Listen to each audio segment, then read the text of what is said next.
Austin, Laura, can you hear us? Yeah, I can hear you. Yeah, I can hear you too. Thank you.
Okay.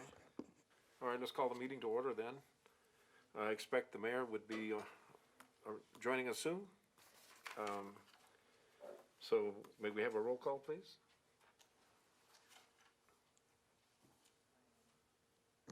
Tim Loa, Here. Councilmember Cadillo, Present. Councilmember Bishop, Here. and Councilmember Betancourt. Here?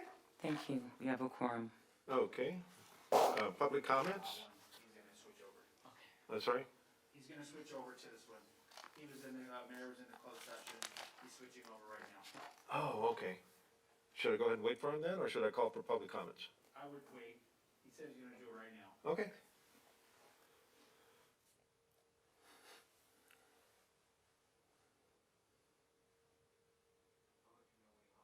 Thank you. I don't know what the customary grace period is for transition from one meeting to another, but On whose transition? yeah.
public comment, let's get that cleared.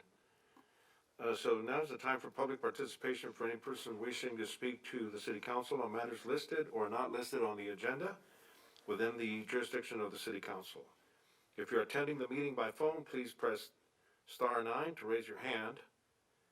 If attending by personal computer, please click the raise your hand button. Press *6 to unmute yourself, state your name and begin speaking. There is a 3-minute limit imposed on each speaker. Do we have anyone wishing to speak? There is currently no raised hands at this time. All right, and there's no one in the chamber. No, sir. So we'll move on to number 4, presentation by the city attorney. Thank you, Your Honor. Those items to be discussed in closed session are those listed on the agenda. Very well, so we will retire to Mr. the... B, Hello? yeah, trying to log in. Behan told me I had to call here too. Oh, we just did the presentation by city attorney, Mayor. We're going to go ahead and go to closed session. Excellent. Okay, I'll see you in there. We'll see you there.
Steve, are you ready to go? Everybody's here. Steve? Yeah, no, I've been sitting here, I've been trying to text people to find out what, We're all here now, Steve. go ahead, you got it, man. I'll stick on long as I can. Okay, well, go ahead.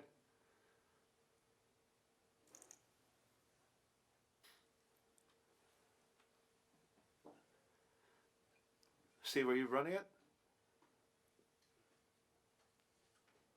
Hello? No, why don't you go ahead, you're there. Okay. All right, so, we'll recall the meeting from the closed session. And, is there an announcement by the city attorney regarding the closed session? Thank you, sir. All members were present and able to participate in all matters except for item 4.4. Item 4.1, conference with legal counsel, existing litigation, Dolan versus Builders. Counsel was provided an update on this matter and gave unanimous direction to staff. There's no further report at this time. As item 4.2, conference with legal counsel, existing litigation, Herrera versus City of Palmdale. Counsel was provided an update on this matter and provided unanimous direction to staff. There's no further reportable action at this time. As item 4.3, conference with legal counsel, existing litigation, D'Angelo versus County of Los Angeles et al. Council has provided an update on this matter and provided unanimous direction to staff. There's no further reportable action at this time. As item 4.4, real property negotiations, council has provided an update on this matter and gave direction to staff on a 4-0 vote with Mr. Bishop abstaining. There's no further reportable action at this time. As item 4.5, conference with legal counsel, anticipated litigation, no action was taken on this matter. Council has provided an update. As item 4.6, conference with legal counsel, council has provided an update on this matter and gave unanimous direction to staff. There's no further reportable action at this time, and that concludes my report. Thank you, sir. All right, so with that, we'll adjourn the closed session meeting, and we will now call the 7 o'clock meeting. And would you lead us in the Pledge of Allegiance tonight, sir? And the moment of silence in honor of our troops thereafter. Go ahead. Everybody place their right hand over their heart. Begin. I pledge allegiance to the flag of the United States of America and to the republic for which it stands, one nation, under God, indivisible, with liberty and justice for all.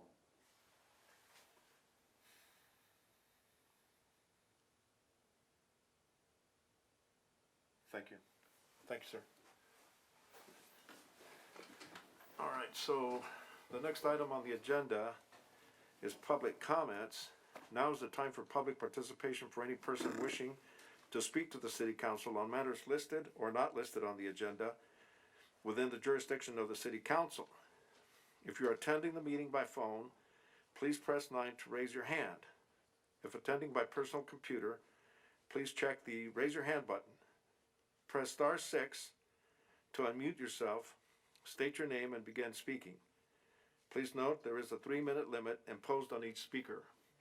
Do we have any speakers wishing to speak? Yes, we do. One moment.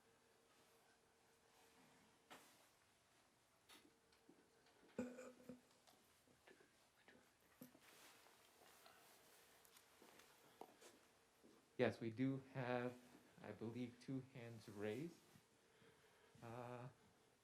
Oh, we only have one right now. Okay. Dave Bowman, feel free to unmute yourself.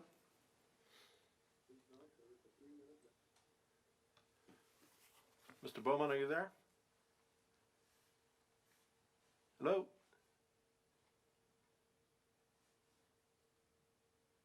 Is he on? Can you see him there? He's Still still on us? here. I'm here. All right, sir. You have 3 minutes. The people of the city of Palmdale have a right to know how the CPOPR-led city council spends its public tax-paying money. The people have a right to know how much money is spent on the people's city attorney, the city manager, and city administrative employees, as now we the people are paying some of those employees medical and administrative leave pay to the tune of well over $1.5 million a year.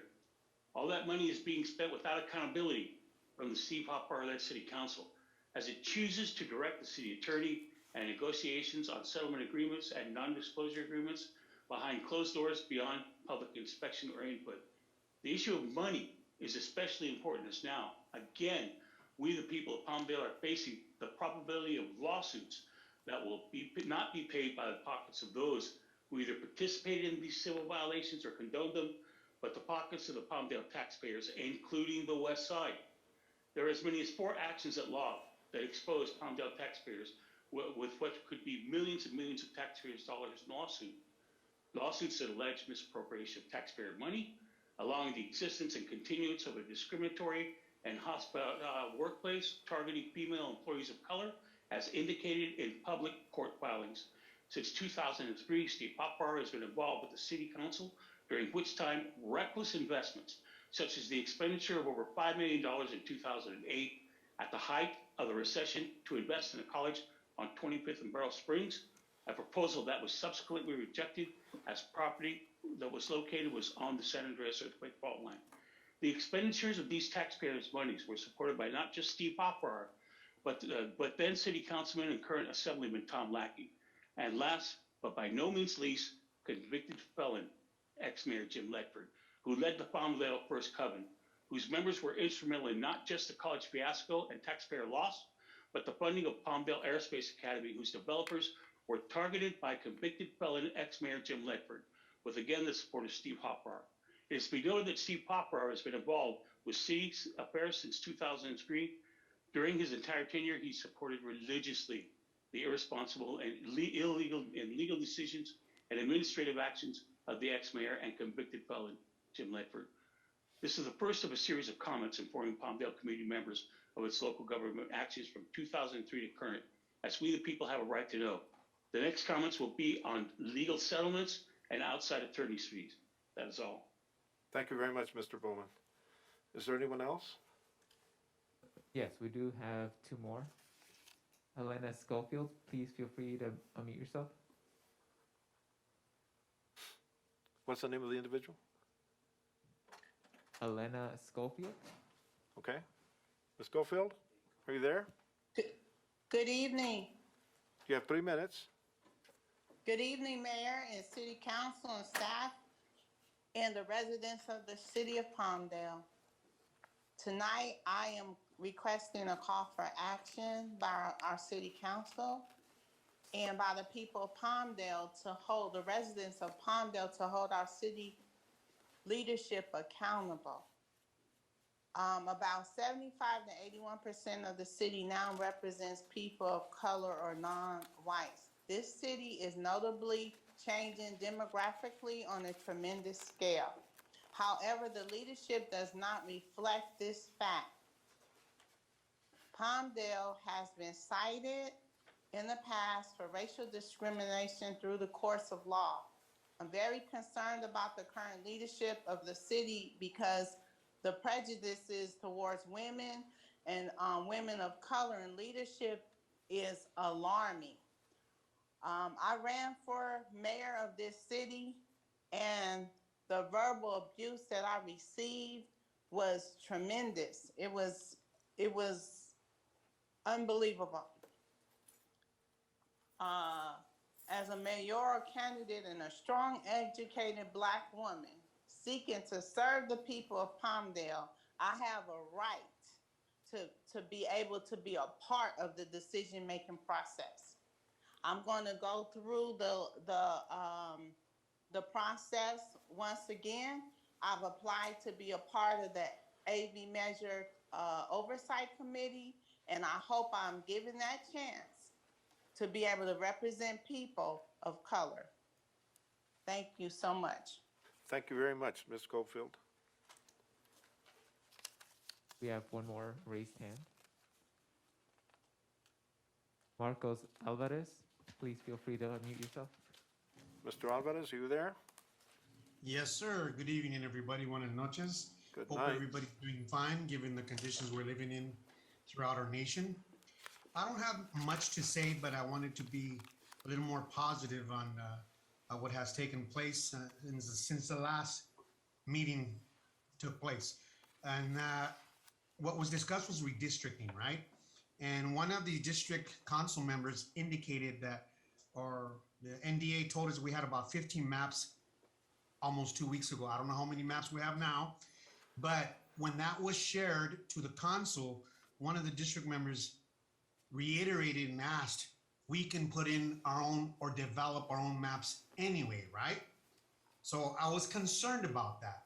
However, if this city council, after hearing from the city and from the boards that put these maps together, and at their recommendation, I hope that this city council looks out and continues to look out in the interest of our community so we can remain and pursue the inclusivity and fairness representation, not just on the west, and I know I've echoed this time and time again, but on the east side. And I think you guys are on the right track, and I hope that we can all work together to make this a better, equitable place to live in when it comes to redistricting.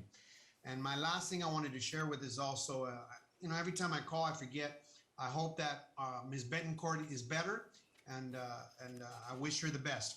And finally, I often don't go visit Lancaster, but when I do, and I know there's projects going on, but they have a very nice city, town when you go up and down Lancaster Boulevard. So maybe you can enlighten me on what we're planning to do from 10th Street East and on in making something similar, an attractive Palmdale Boulevard where people can come in and spend their days, whether it be entertainment, food, and or business.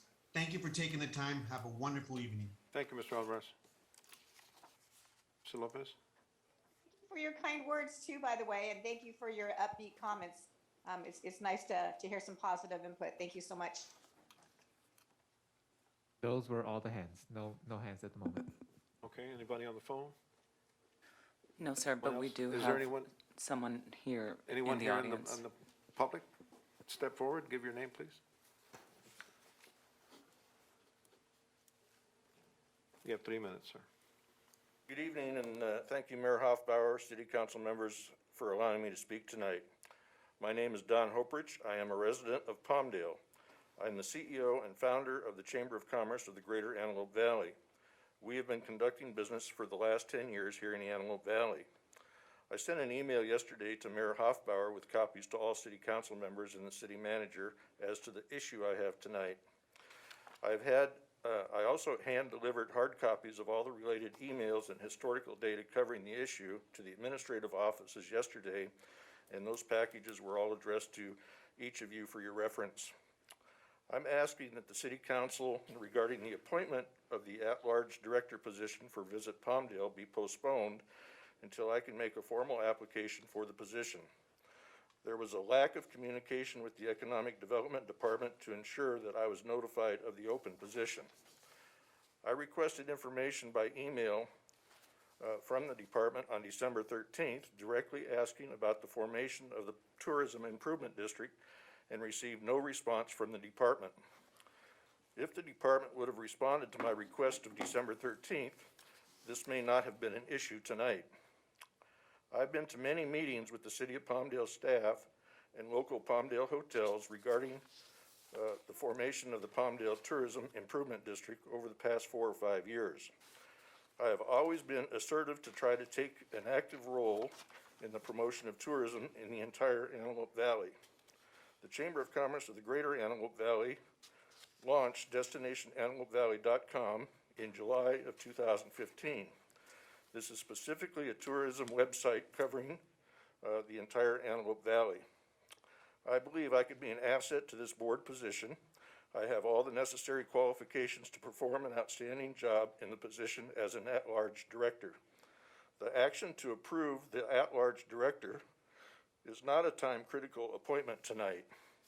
It has been stated by the Economic Development Department that the first meeting of the Palmdale Tourism Improvement District will not even take place until late February. The mayor and city council can move forward with the other appointments. With these appointments, the board would have 6 or 7 directors in place and could conduct business as a quorum could be established. Again, I urge the mayor and city council to postpone the appointment of the at-large director appointment at this meeting. Thank you for hearing me on this matter. Thank you very much, sir. So, in fact, I believe that's our next item is the workshop presentation. So, who's going to be making the presentation for the workshop?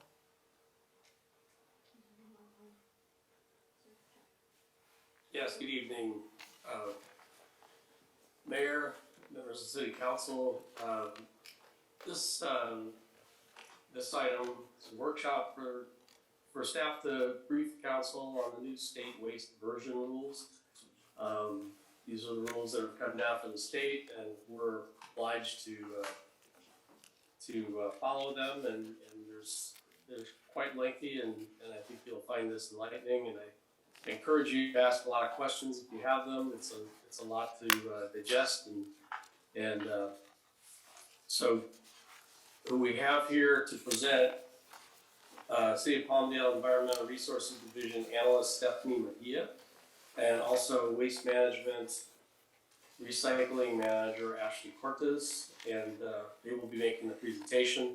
Also available for questions are Environmental Resources Division Manager Ben Lucha and Waste Management Public Sector Solutions Manager Josh Mann. At this point, I will turn it over to Stephanie Mejia. Thank you.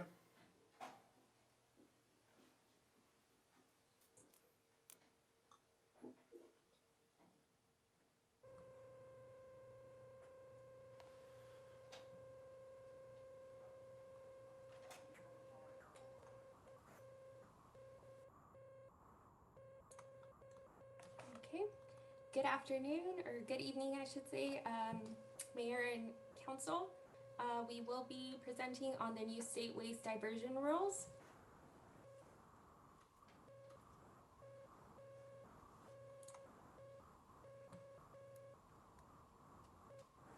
Okay, and we'll get right into it. Senate Bill 1383, also known as Short-Lived Climate Pollutant Reduction Strategy, was adopted in 2016, and regulations were approved November 2020. Regulations took effect January 1st, 2022. This Senate bill commits the state to reducing greenhouse gas emissions, firstly by reducing organic waste disposal by 75% by 2025, and secondly by 20% of currently disposed edible food being recovered for food consumption.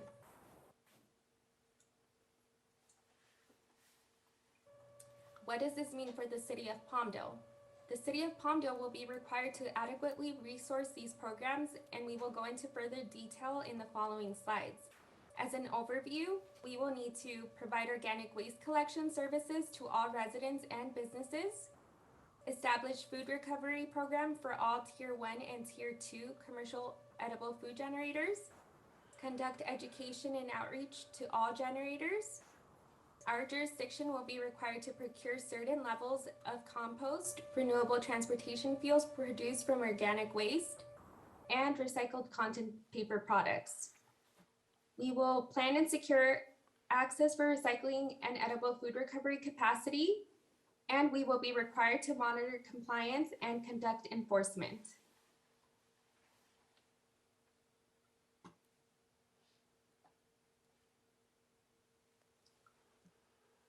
As I stated, we will need to provide organic waste collection services to all residents and businesses. The city will continue using a 3-container source separated collection service, and all residents and businesses are required to subscribe and participate in organics curbside collection service. This means all organic waste will include green waste, wood waste, food waste, manure, fibers, etc., and will need to be placed in green containers. Containers have specific colors, and we will be going into further details later on in the presentation. As container colors will be changing, we will need to make sure labeling is also updated.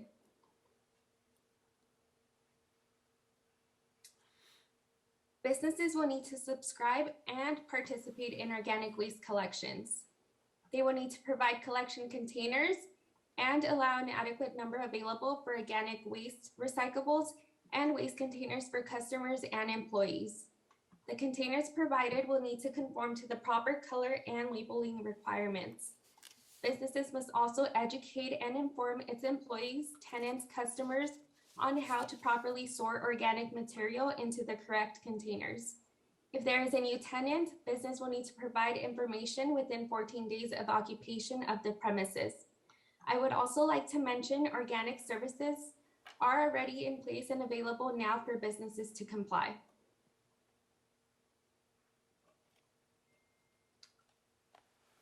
We must establish an edible food recovery program, and to be able to do this, we must identify Tier 1 and Tier 2 commercial edible food generators, identify local food recovery organizations and services, ensure commercial edible food generators have access to identified food recovery organizations and services, provide education and outreach to the edible food generators about the requirements under SB 1383. We must also monitor commercial edible food generators for compliance. Please note, although SAFES is a vital part of the city's compliance, we will be required to work with other edible food organizations. Education and outreach must be provided to all generators. All generators includes all residents and businesses, commercial edible food generators, and haulers. When applicable, education may need to be provided in Spanish and other languages.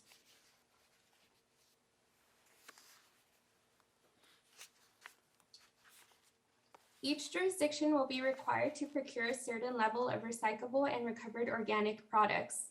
The jurisdiction can decide how they want to meet their target. Palmdale's procurement target for 2022 is 12,500 tons.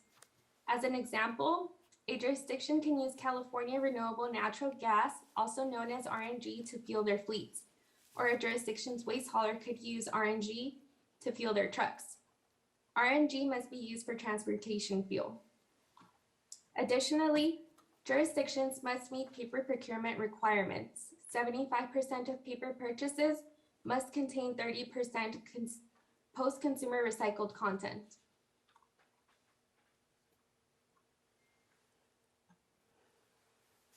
To secure access to recycling and edible food recovery capacity, jurisdictions must collaborate with the county and other jurisdictions located within the county to determine the necessary organic waste recycling and edible food recovery capacity needed to divert organic waste and edible food from the landfill as required under the regulations.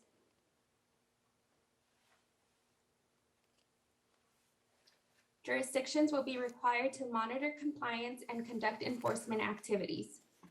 By January 1st, 2022, jurisdictions must have an enforcement mechanism or ordinance in place, yet are not required to enforce until 2024.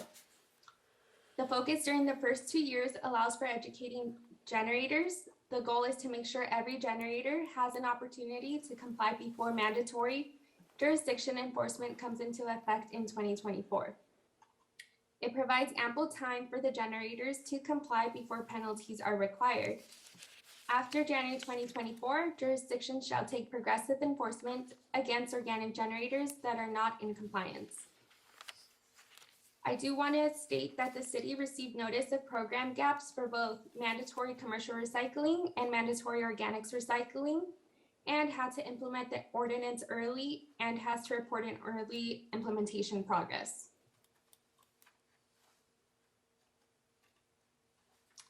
On October 5th, 2021, Governor Newsom signed Senate Bill 619, Organic Waste Reduction Regulations, Local Jurisdiction Compliance, in response to the challenges many local governments face during the COVID-19 pandemic and are facing penalties due to delay of implementation of regulations. On November 18, 2021, CalRecycle hosted a webinar to explain the process, which includes an application form, a resolution adopted by the jurisdiction's governing body that must be submitted by March 1st, 2022. For violations of the regulations that are disclosed in the notification and approved by CalRecycle will waive administrative civil penalties, and penalties will not accrue for the outlined violations in the notification during the 2022 calendar year. I would like to emphasize SB 619 does not exempt jurisdictions, but defers the compliance deadline at the latest by the end of the calendar year. I would like to pass the presentation over to Ashley Cortez, the recycling manager. Thank you, Stephanie, and good evening, Mayor and Council. As Stephanie had mentioned, one of the requirements of SB 1383 is that jurisdictions must transition their collection containers to a standardized color scheme, which you will see on the next slide. And we have until 2036 to complete this, which means eventually all carts will have to have green for organics, blue for recycling, and black for trash. The change is intended to improve recycling participation rates by eliminating the existing container color variations that you see from community to community. We have worked closely with staff to implement a phase-in model for the cart transition, so it would be a gradual change. This will minimize service disruption and control costs while maximizing the life of our existing carts and utilizing our resources to the fullest. The phase-in model has already begun. Currently, when a customer requests a cart replacement, they will receive one in the new color scheme. Typically, you'll see the trash right now, the blue body with the black lid, some with the dark gray body and the black lid. It is important that when residents receive this new color scheme, they check the lid for instructions on how to use the cart correctly and avoid contamination. The instructions are on the lids, and we have also started outreach in residential newsletters that go out digitally and through the bill inserts and on our website. We are ready to go with social media assets as well to communicate this change. But as you can see, it would be a gradual change, and by the end, we would have dark gray bodies with the black lid for trash, dark gray body with a green for organics, and blue lid with a dark gray body for recycling. There have been no changes now. I want to emphasize that as far as organic is concerned, but you will notice some cart variations already taking place. So this is all in the future. Nothing's changing as of now. But the one main change in your 3-cart system will be that the green waste cart would become organics cart, meaning you can put food waste and green waste into that container. No loose plastic bags, no utensils, no plastics, no foam, no hazardous material. Recycling would continue to consist of bottles, cans, paper, cardboard, no food or liquids, and it cannot be bagged. And then trash would be residual, all the residual materials such as food wrappers, containers, broken dishes, materials like that. And as a reminder, please keep the hazardous waste out of all containers. The big question we get asked is, well, what is organic waste? What is changing? Basically, organic waste is any material that is biodegradable, comes from either a plant or animal, and can be broken down into carbon monoxide, methane, or simple organic molecules. So like I mentioned, we will be would move to a commingle system with food waste and yard waste going into the container. Organic waste consists of food soiled paper products, so food soiled paper napkins, plates, pizza boxes, sandwich paper, tea bags, egg cartons. Your yard trimmings would still go in there, and the food scraps, so coffee grounds, produce, eggshells, and bones. As they mentioned, organic service is already in place with commercial businesses. We have many that already participate in the program and have for many years. And we're hoping to be able to make this, we'll work on getting it to the residents in the near future.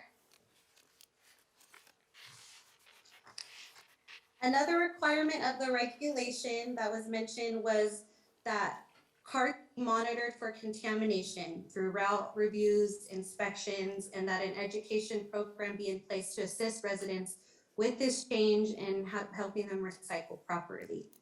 To assist the city with this requirement, we would use our proprietary smart truck technology, which validates service in real time using GPS mapping and fitted cameras that capture footage of containers as they are being emptied. So it's basically the cameras and the hopper, and we'll be able to see what's being put in the cart when it's emptied. And that will allow us to target outreach and help those customers that are having issues with overages and contamination, putting the wrong materials in the wrong cart. And so we'll be able to target outreach and work with the city on developing reports so that they can have that for their reporting for CalRecycle. We're hoping to start this in 2022 as it is in the law, and residents will start receiving notices telling them, what they can do to prevent contamination. So it's vital that residents go on and create their profile and ensure that they have a good email address, a good working phone number so that we're able to contact them.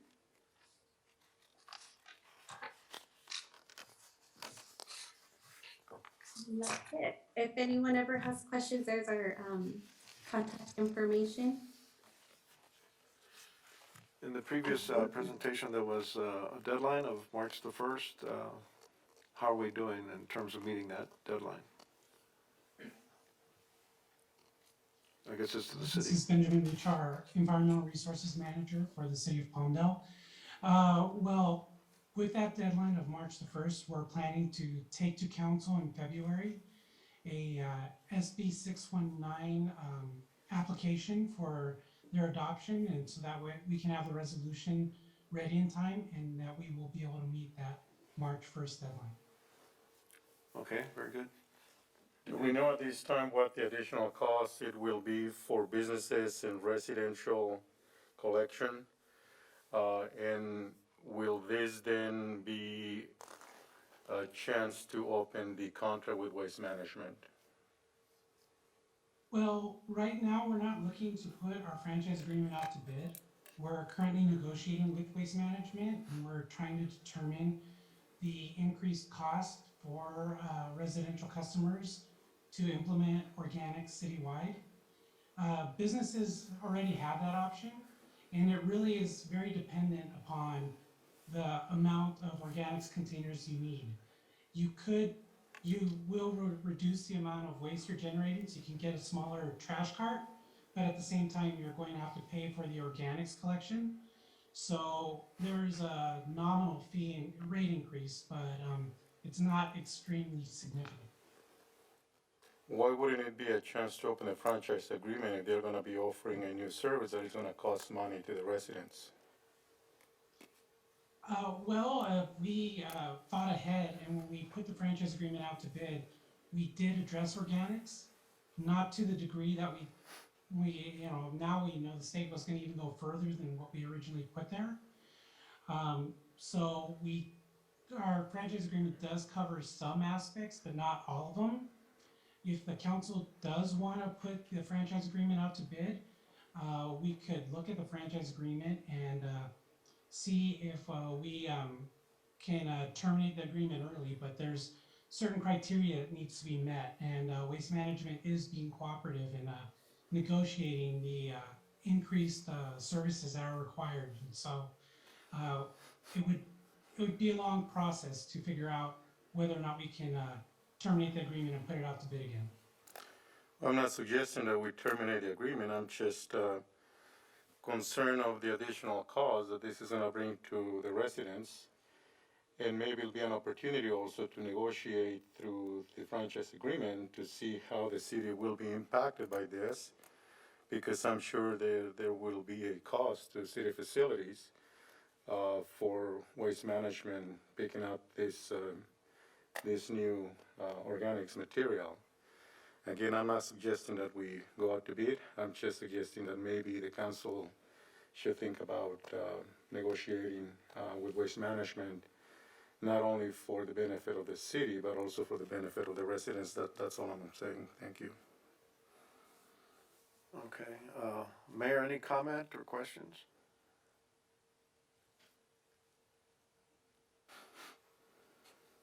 Mr. Hoppar still on?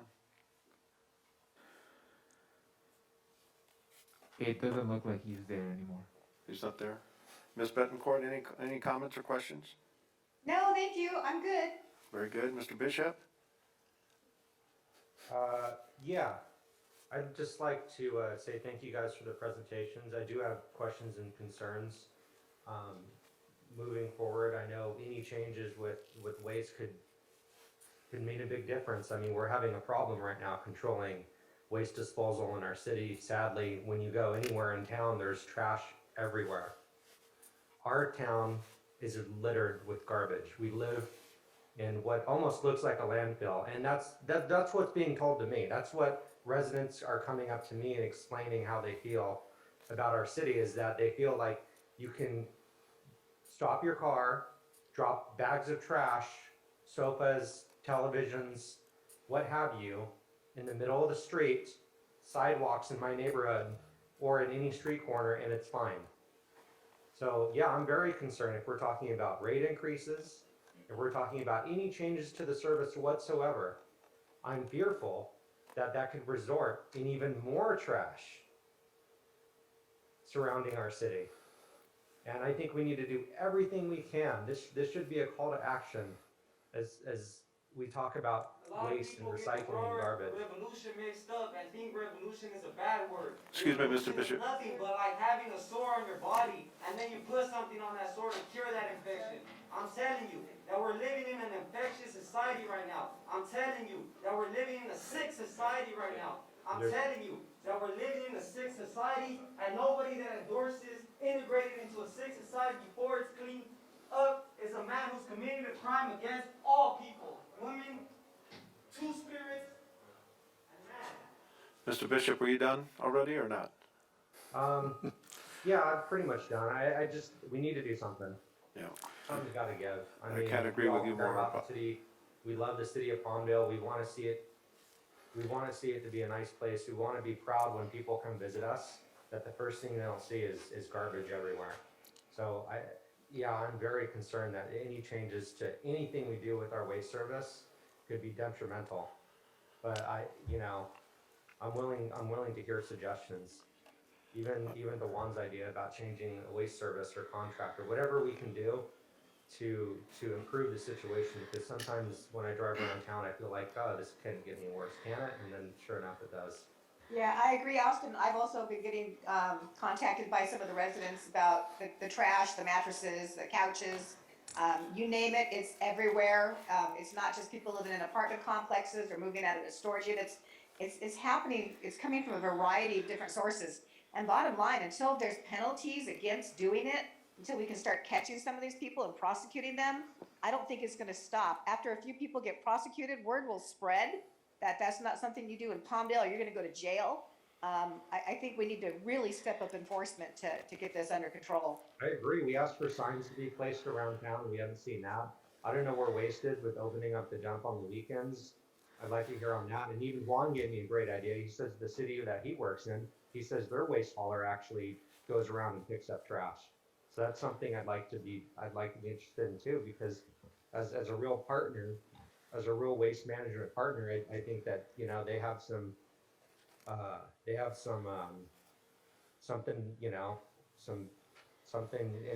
some skin in the game as well, as far as making sure that they operate in a clean city as well, because it doesn't really look like we've got a good waste service right now, unfortunately. I hate to even say that, but it doesn't, because the first thing I see when I drive in, when I come back from working in Los Angeles, is garbage. Yeah, I think Can I absolutely. add something else, Mr. Mayor Pro Tem? Go ahead, Mr. Gray. Those are exactly the reasons why I mentioned that this would be an opportunity to open up the franchise agreement, because I know that there are other ways that we can partner better with waste management as far as desert dumping and cleanups and all of those things. I just wanted to mention that that's one of the reasons why I think that that's something that we should consider to get a better service. And frankly, a better partnership with waste management, because it's our city, it is the city they serve, and a clean city just makes it much more viable for future residents and businesses to come and settle in Palmdale. Those are good points that you mentioned, Councilmember Bishop and Councilmember Bettencourt. Those are the reasons why I think that that's an opportunity for us to look into. With that, those are my comments. Thank you, sir.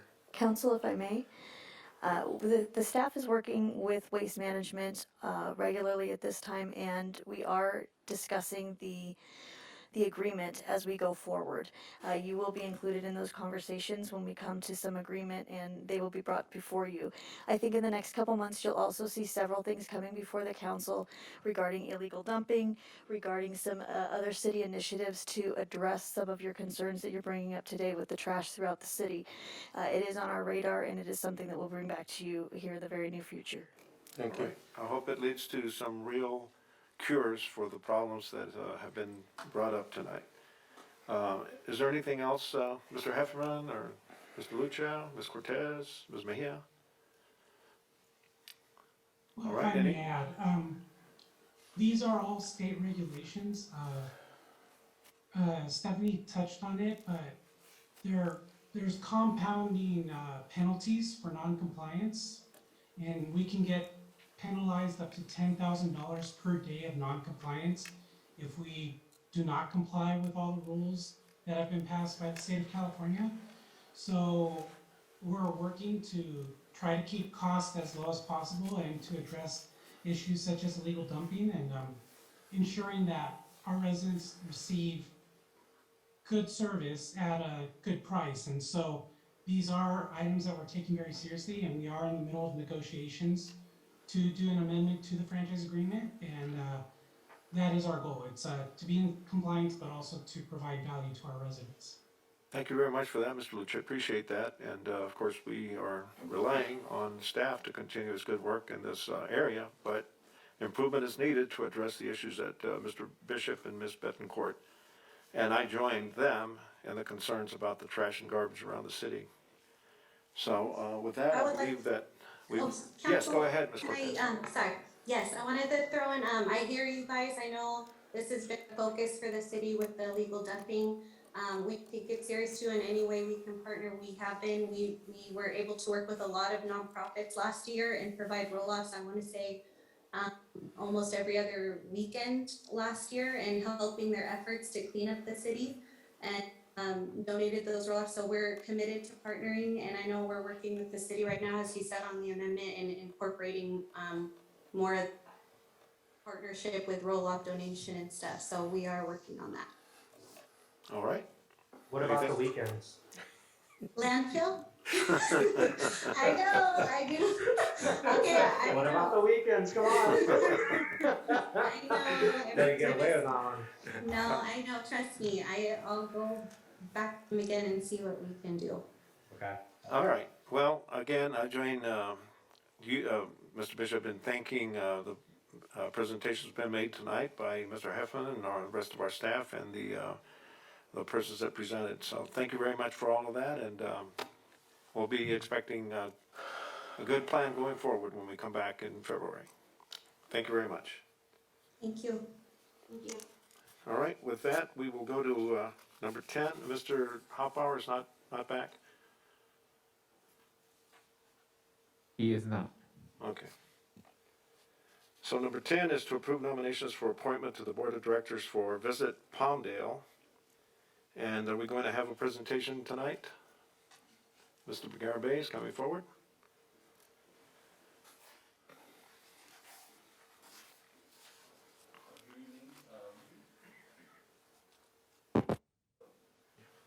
All right, perfect. The microphone on.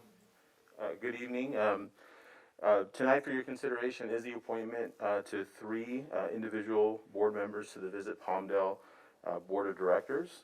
Per the bylaws, there is going to be 1 city council member serving on the board, 1 city staff member serving on the board, and 1 public member at large that would need to be appointed to that position. The hotels have met and have elected their 4 representatives to the Board of Directors. There's a total of 7 people that will be serving on this board, and the city gets to appoint 3 of those. So for your consideration tonight, will be the council to nominate and appoint an individual to represent them on the board. The recommendation from staff for the city staff person would be myself to serve on that board, and then the public member, we did receive 4 applications, as we heard earlier tonight.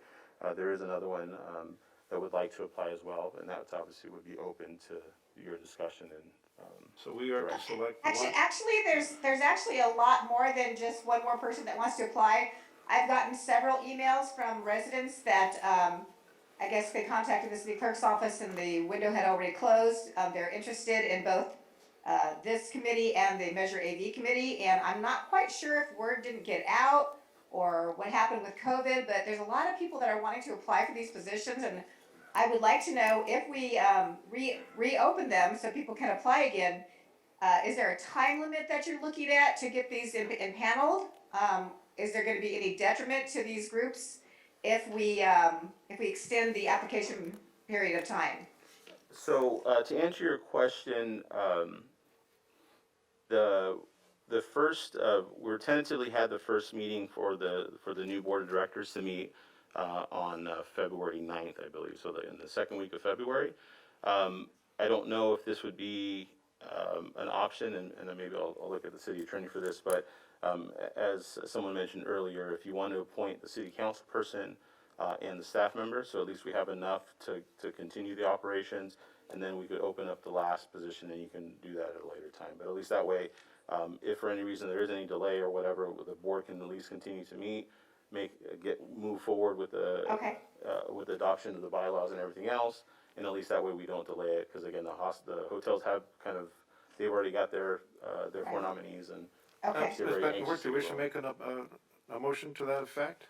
I would like to make that motion that we move ahead with the council position, like he said, and with the staff, and then reopen for the public to apply. Reopen it for how long? I would support that, but just for the public's benefit, do you want to reopen that window for the public to apply by a month, 3 weeks? What do you think should be appropriate? Mr. Garbe, do you have an opinion on that? Just because it has to come to the next council meeting, I believe the next council meeting is February 2nd. That's 2 weeks from now. That's 2 weeks from now. If we postpone it, either if there's a workshop presentation in the second part of February, or the appointment would happen in the first part of March. That's why, again, at minimum, we would recommend, at least staff would recommend, get the 2 positions on board so we don't delay that part of it. And then, If we put it out to mid-February, I think that gives us additional time to get the word out so that people don't feel that the doors got closed on them and weren't able to participate. Okay. So I would second that motion, yeah. All right. Any other comment on this issue? And this is as to item number 10.1 only at this moment. But we need to make a nomination for the council member. Okay, but let's approve the motion first. Okay. And then we'll move to that. So may we have roll call on that vote? Mayor Pro Tem Loa, Yes. Councilmember Carrillo, Yes. Councilmember Bishop, Yes. and Councilmember Bettencourt. Yes. Thank you, motion carries. Very good. So nominations now for the staff member position to be representative for the city, and staff is recommending Lise Garbe. Is there a motion on that nomination? I'll make that motion. I'll second it. Any discussion? Call for the question, please. Mayor Pro Tem Loa, Yes. Councilmember Carrillo, Yes. Councilmember Bishop, Yes. and Councilmember Bettencourt. Yes. Thank you, motion carries. Very good. And so now we come to the issue of representation from the city council. We have one member that could be appointed to that. Is there a nomination for that position? I think that one person that fits that criteria is a business owner. I like to make a motion that Mr. Austin Bishop be the nominee for this position. Very good. I'll second that. So we'll have Ms. Bettencourt and myself seconding, but Ms. Bettencourt, you'll have the second. Oh, thank you. You're welcome. Mayor Pro call Tem the Loa, sorry, Mayor Pro Tem Loa, Yes. Councilmember Carrillo, Yes. Councilmember Bishop, Yes. and Councilmember Bettencourt. Yes. Thank you. Very good. So Thank you, that, guys. this will be continued then to the second meeting in February. And now we will go to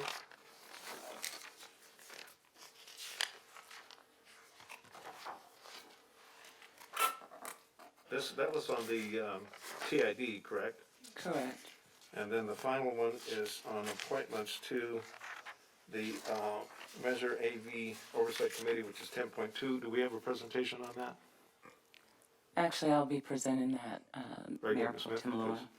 please. This position came available due to the resignation of alternate member Roger Villasenor, and we just need to have that position filled. We received 5 applications by the deadline of December 22nd, and they've been included here in your staff report. We also made applications available to council so that you can collectively make a nomination, and so we can get the vacancy filled. Ms. Bettencourt, I'll give you the courtesy, since you brought up both of these appointments, to the TID and to the AV oversight. You mentioned both. Did you want to Yes, make a motion? I've actually had several emails on both of those committees, people wanting to apply and they were not able to because the window of opportunity had closed. I'd like to get some guidance as to if we reopen this so people can apply, is there a time period and is there any detriment for us calling, for this to be extended like the other one until mid-February? Well, this Council- for the, This is District for Measure Four? AV. The alternate. Right, but I believe that that's an appointment that comes from the council member representing that area? Actually, the appointment comes from the council member for the actual member, the regular member. And you made that appointment on December 15th with Mr. Eric Olson. Okay, right, The alternate position has to be brought forth by the council. okay. So we have And five I think it's applicants. my understanding that there was no applicants from District 3 at all. But then I got calls and emails from people in District 3. Like again, I said, I don't know if people just weren't, maybe they were preoccupied with COVID, the word didn't get out, whatever the case may be. But there were several people that wanted to apply, so I didn't know if we could give them the opportunity to do that. Are you making a motion, Ms. Bettencourt? Oh, I would like to make that motion, yes, please. I'll second it. Now Before continue we, to, before we call for the vote, can we ask where these applicants reside, what districts, is that available? It's not actually in the staff I report, don't see but it I on the can. staff report, that's the reason I Yes, asked. but I can actually give you the information that I provided to council. But I do agree with you, Councilmember Bettencourt, if there's no one from district that has not had the opportunity to apply, I'm okay with extending it, I just wonder where these applicants reside. is that a second, Mr. Correa? It is. All right. Any other comments by council? Call for the question, please. This is to continue the appointments on the AV Oversight Committee to the second meeting in February, as I understand it. Is that correct, Ms. Bettencourt? Yes, that is correct, and I would like for the city clerk to be able to answer Juan's question, if she has them handy, as to which districts they were out of. Right. Just so he knows. I do have a concern, is there was a lot of redaction in the applications that we did receive. For instance, we could not get contact information for the references, and it's difficult for us to make that Oh, I just clear. wanna know which districts they applied, not Yeah, no, their I- names, just like who from, like how many for which districts. Yeah, no, I'm fine with that. I'm just saying that in terms Okay. of the redaction, contact information, for example, for the references, we have to be given that opportunity to speak to references to see, whether we can verify the information that's being provided. So if we could have that as well. Oh, good idea. Okay. I'd be So- glad to provide that information to council. I don't have it before me at this time. Right. And I did want to confirm that there is no time constraints because this is an alternate position and we do have a full member committee available right now Very for good, the Ms. next Smith. meeting. Thank you with that. Unless there's any other commentary, I'll call for the question, Ms. Smith. Mayor Pro Tem Loa, Yes. Councilmember Carrillo, Yes. Councilmember Bishop, Yes. and Councilmember Bettencourt. Yes. Thank you. All right. That seems to be all of the business before us tonight. Move to adjourn? Second? Okay. All in favor? Aye. Good night, and thank you very much. Good night, everybody. Right.